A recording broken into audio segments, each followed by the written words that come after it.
Bonjour, je m'appelle Chris et voici l'essai de la Cadillac CT5V 2020.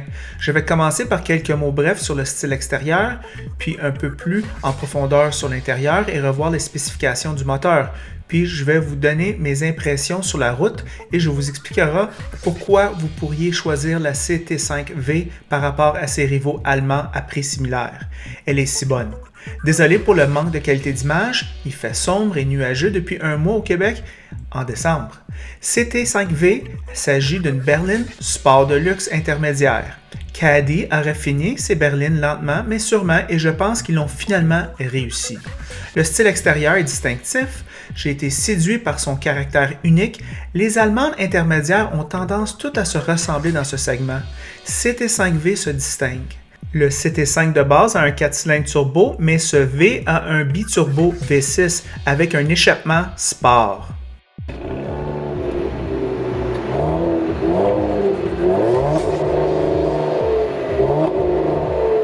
Plus à ce sujet plus tard. Bien que CT5V a un prix de base de 50 000, ce testeur a 15 000 d'options. Lorsque vous ajoutez les frais de transport, c'est 67 000 plus taxes. Cela semble cher, mais une BMW 330i compacte, tout équipée, ne coûte que 2 000 de moins au Canada avec une 4 cylindres turbo. C'est donc moins cher que la concurrence allemande. Pour un intermédiaire, le coffre est petit et les sièges arrière ressemblent également à une berline compacte. Ce n'est pas super spacieux. Assis à l'avant, cependant, cela ressemble certainement à une intermédiaire et c'est la classe d'affaires ici. Cela commence par ses sièges qui sont faits d'un cuir impressionnant et des rembourrages réglables et une extension de jambes haut niveau. Ce volant en micro-suède en option est solide et chauffe rapidement. L'infodivertissement est correct par rapport à ses concurrents et Caddy a adopté une philosophie simple mais efficace pour faciliter l'utilisation. La redondance excessive. Par exemple, il y a 3 boutons de volume, 2 boutons d'accueil. Conséquemment, cet infodivertissement a une courte courbe d'apprentissage pour les fonctions de base. L'affichage tête haute est agréable, le système audio Bose lui joue très bien et les aides électroniques sont trop prudents et font constamment vibrer votre siège. La suspension adaptive est la meilleure dans la catégorie. Le MagneRide est génial, j'en parlerai plus tard sur la route. Plat dans les coins et conforme sur les routes de Montréal, c'est du génie. Il y a plusieurs modes de conduite. Le son de l'échappement est sublime. Lorsque vous payez pour la puissance, vous voulez l'entendre. Cet échappement tient bon. Bien que ce n'est pas le full raffinement que les Allemandes offrent, la sensation de solidité est égale. En fin de compte, CT5V est une proposition de valeur. J'ai adoré et je pense que vous allez l'adorer aussi. Le moteur a soif, mais toujours prêt à clencher, anxieux même. Vous vous retrouvez à l'accélérer rapidement en fusionnant sur les autoroutes. Le son, combiné à l'accélération, est tellement gratifiant. Il s'agit d'un V6 biturbo de 3 litres qui développe 360 chevaux et 405 livres de couple. Voici nos réflexions sur la route, ils sont bonnes. Bonjour les amateurs de voitures. Aujourd'hui, j'ai pour la semaine le Cadillac CT5V 2020. C'est le moteur V6 Twin Turbo. Ross, qu'est-ce que tu en penses de ce char-là? Bien évidemment, première génération de chez Cadillac. Ici, ce véhicule-là, évidemment, est destiné pour concurrencer les berlines allemandes de luxe. Ouais. Et puis, c'est le seul manufacturier nord-américain qui peut vraiment rivaliser. Je vois pas d'autres manufacturiers à ce niveau-là. Même Lexus est là, mais c'est pas au même niveau. Très bon comportement routier. On se croit dans une berline allemande. On se croit dans une BMW d'il y a 10-15 ans. Fait que, presque. Ouais. On sent que les Allemands s'américanisent, puis on dirait que Cadillac s'européanise. Fait que sur le sentiment de la tenue de route, le sentiment de la conduite, de la direction, on se sent dans une voiture un peu mélange un petit muscle car avec des caractéristiques d'une voiture allemande. Berline, quand même, pour l'avant, je trouve que c'est assez spacieux. Ouais. À l'arrière, c'est un petit peu plus, je trouve l'assise des sièges un petit peu basse, mais c'est quand même acceptable. Douceur de roulement, malgré les bosses ici qu'on a ici à Montréal. On a quand même un pneu de très bas profil, très profil bas. Et puis, quand même, l'habitacle, on sent que c'est très solide, très ferme, très rigide comme châssis, malgré ces routes là, très chaotiques. Silhouette originale. Ce que j'aime de ce véhicule-là, c'est qu'on voit plusieurs Audi, on voit plusieurs BMW, on voit du Mercedes. Je trouve ce véhicule-là, quand on voit un Cadillac, ça sort un peu de l'ordinaire par un look assez unique, puis quand même qui se distingue par ses performances et sa silhouette très respectable. Le moteur, c'est un 6 cylindres biturbo qui n'est pas besoin de vous dire, qui est très performant. C'est incroyable. Là. On est en pneus d'hiver, puis je vous dis, là, on accote dans le banc. Là, dans un le chien enragé, Ross. Ah oui, c'est vraiment là, très performant. Là. Ça pourrait se comparer à certains modèles AMG chez Mercedes, mais beaucoup plus dispendieux. Prix du modèle d'essai, 67 000 canadiens. Chez AMG ou Mercedes, ça coûterait beaucoup plus cher avoir ces performances-là. L'équipement, très complet. Système d'infodivertissement ultra convivial. L'écran qui est quand même de bonne dimension avec un bon contraste, tout ça. Puis, côté climatisation, on a des boutons physiques, on a des boutons durs. Puis ça se contrôle très facilement. Évidemment, on est quand même confiné. On est dans une voiture qui vous donne une bonne tenue de route, qui vous donne une bonne assise.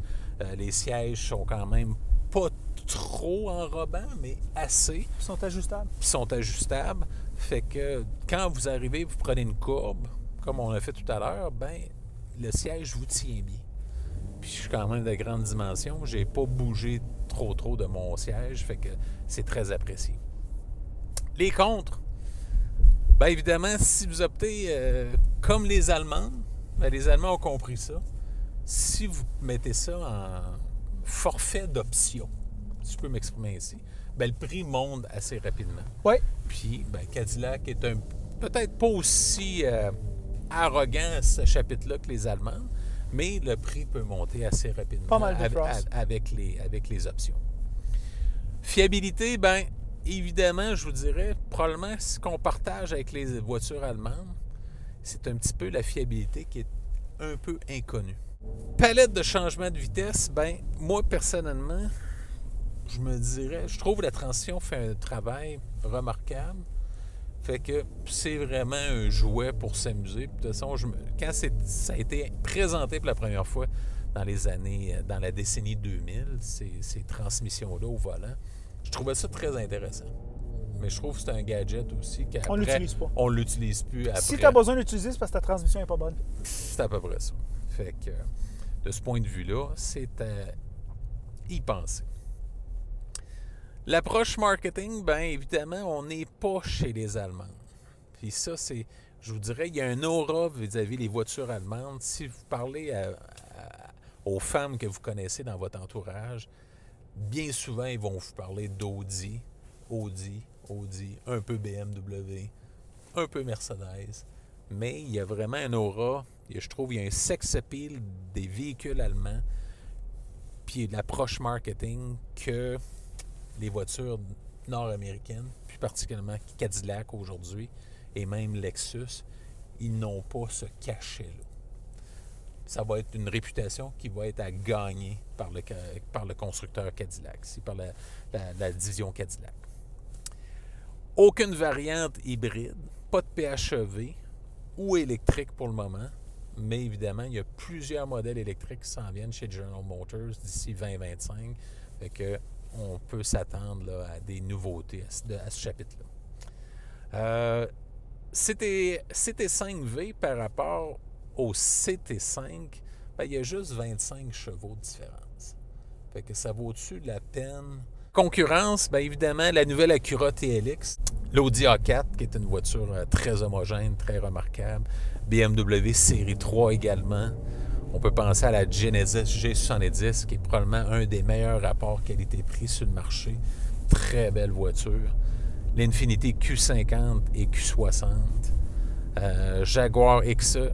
On peut penser également à la Kia Stinger, dont on va refaire l'essai en 2021, au mois de janvier. Après ça, la Lexus IS, voiture intéressante, probablement la plus fiable dans tout le créneau des berlines sport haut de gamme. La Mercedes-Benz classe C. On peut penser également à la Tesla Model 3, si vous voulez aller en modèle 100% électrique. Et pour finir, la Volvo S60 et V60. Quelles sont tes premières impressions sur la Cadillac CT5V 2020, Chris? Excellent, Ross. Moi, j'ai toujours trouvé dans cette catégorie-là, pour moi, au niveau de la façon que je le voyais, les deux meilleurs à ce prix d'environ 60 000 $-là, c'était la BMW 330 bien équipée, puis c'était la Genesis avec le 6 cylindres. Pour moi, c'était les deux tops dans la catégorie. Je dois rajouter cette voiture-ci et maintenant, ça devient un top 3, selon moi, si tu magasines pour la location. Elle a plein de petits défauts, je te dirais, mais je m'en fous totalement parce que la voiture, elle est tellement parfaite, je te dirais. C'est un peu un paradoxe. Je vais commencer avec le style extérieur que je trouve qui est unique, propre à Cadillac. Ils ont trouvé leur langage de design à eux. Mon Dieu, il est beau de l'extérieur. M comme macho, mais avec du goût. Elle me plaît beaucoup. À l'intérieur maintenant, on va parler un petit peu de les petits faits cocasses. Moi, je te dirais que le volant fait en peau de souris Alcantara, c'est moins ma sorte. J'aime mieux le cuir, mais par contre, je dois avouer ça se prend bien en main. Ah, ça se prend très bien en main. Ouais. Les bancs sont au-delà de la moyenne, voire probablement les meilleurs dans la catégorie au niveau de l'ajustement. On peut ajuster ici le rembourrage ici. Ouais. Il y a le support lombaire qui est ajustable. Il y a l'extension pour les cuisses qu'on voyait seulement dans les BM avant, tout équipé. Ouais. On le voit ici dans cette voiture-là. Assez d'espace ici, bon espace. On a un espèce d'emballage. On se sent comme un petit peu emballé, mais pas claustrophobe. C'est très bien fait. C'est bien dossé. Parfait, je te dirais à ce niveau-là. Le moteur V6 qui grogne à la perfection, j'aime ça entendre. Quand on paye cher pour un Motazus de moteur de performance, je voudrais l'entendre, Ross, puis je l'entends, c'est excellent. Ça, là-dessus, là, c'est omniprésent, puis on l'entend ronronner, puis c'est plaisant. Oui. Bien des fois, ouais. On dirait l'insonorisation. Ouais, c'est du bruit des fois. Ouais, l'insonorisation est manquante, mais dans ce cas-ci, c'est plaisant de l'entendre ronronner. La sensation du volant, très bien dossé.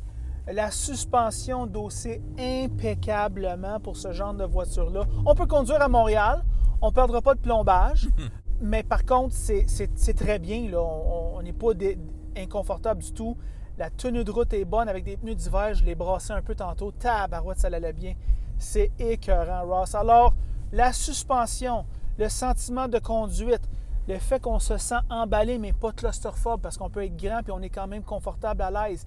Les bancs, le son du moteur, la puissance brute, tout ça ensemble, ça travaille pour Berline Sport de luxe. C'est ça. En plus, il y a un excellent système de son Bose qui fait un très bon travail, vraiment de haute fidélité. Je l'ai craqué tantôt, je vois super bien. Ça joue très bien, là, le son de hi-fi est au rendez-vous. Pour moi, Ross, il est très hautement, super hautement recommandé sur la location. J'ai aucune restriction à l'achat, mais écoute, c'est ton mécanicien qui le saura. M'en dit conseil, voir si ça dure longtemps un caddie. Je pense que c'est comme des Allemandes un petit peu. Moi, je mettrais ça. Ouais, je mettrais ça dans le créneau des voitures allemandes, voitures sophistiquées, voitures pointues. Voiture à louer. Voiture en location. On met les clés après. 4 ans, 80 000 km. Et après ça, on laisse les autres s'en occuper hors garantie. Oui. Malgré que Cadillac a une bonne garantie de base. Mais non, définitivement recommandé en location sans restriction. Ross, c'est le meilleur produit GM que j'ai essayé depuis que je pense que j'ai commencé à conduire des voitures qui est vraiment si bon que ça. Alors, c'est ça nos pensées sur cette très, très bonne voiture. En passant, si vous aimez la vidéo, aimez-le. Si vous ne l'aimez pas, aimez-le pas. Et si vous l'aimez beaucoup, mais franchement, abonnez-vous à la chaîne. Et c'est tout.